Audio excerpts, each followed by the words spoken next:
So this week, I'm reflecting on how I've been valuing communication.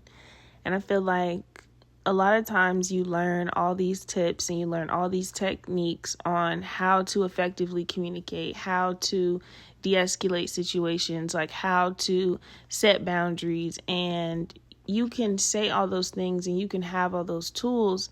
However, sometimes just because you have those tools doesn't mean that they're going to be received. And I feel like that's the disconnect when it comes to communicating, because people always feel like, well, I said this to you and the expectation is for you to at least be heard. However, what do you do when that's not the outcome? How do you deal with expressing yourself to someone that doesn't care or value what you're saying?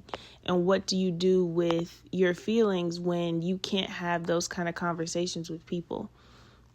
I'm learning to choose peace over anything, regardless of the situation is. So if I'm expressing myself, if I'm telling someone how I feel and it's not being received, the more you try and explain something to someone that's not trying to receive it, the more frustrated you get. And just learning to take a step back and say, you know what? Continuing this conversation isn't going to serve me, or continuing to go down this thought pattern is not going to serve me.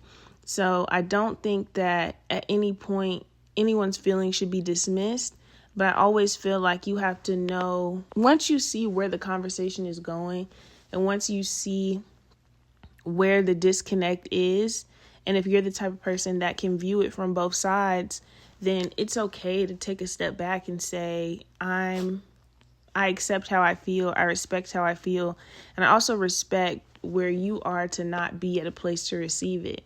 Like, it's nobody's job to necessarily receive what you're saying, but that's always the desired outcome.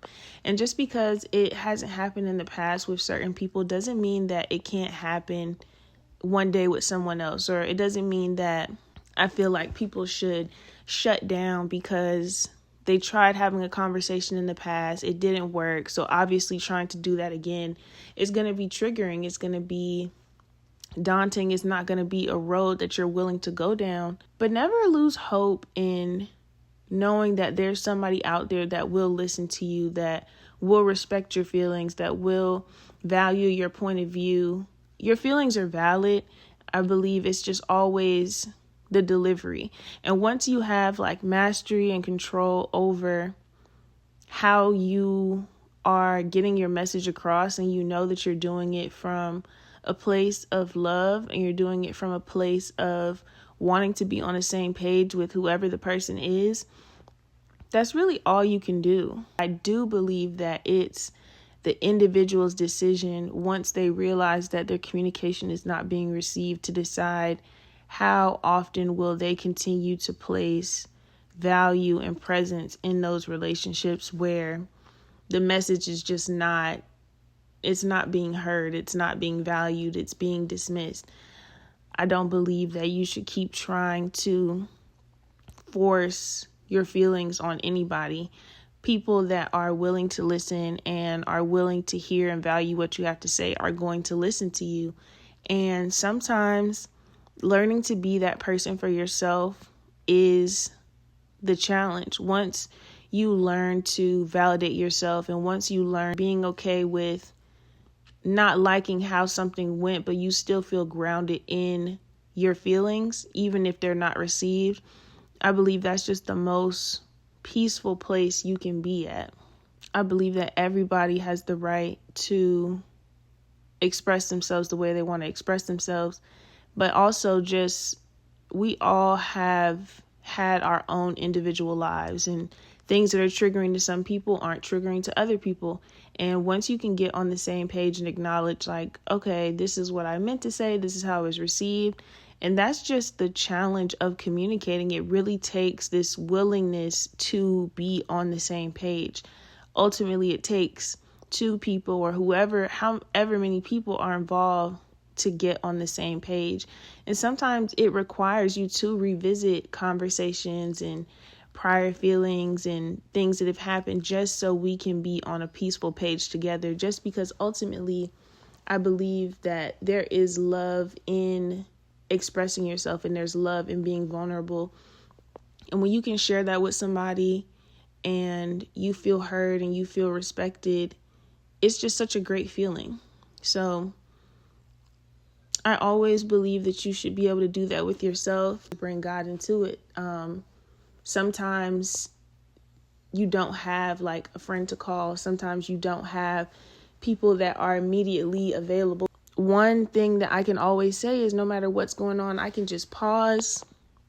I can call on God and I just tell him like, what is going on? I'm like, I don't understand this. I don't get this. And like, whatever I wish I could say to the person, I just say to God. And God just has this way of validating the things that you tell him through experiences that come from places that you would never have expected.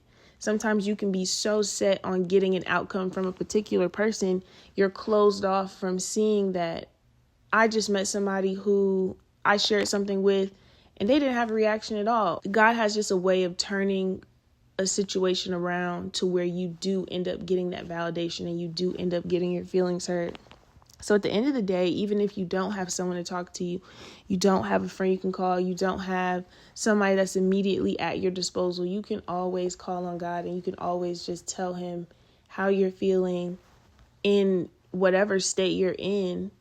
And I promise you, something is going to happen, usually pretty quickly, that you will get that validation that you were looking for. The emotional outcome that you were expecting from the conversation, the situation, it will happen. It's just sometimes God has a way of making it happen in a way that you never would have orchestrated yourself.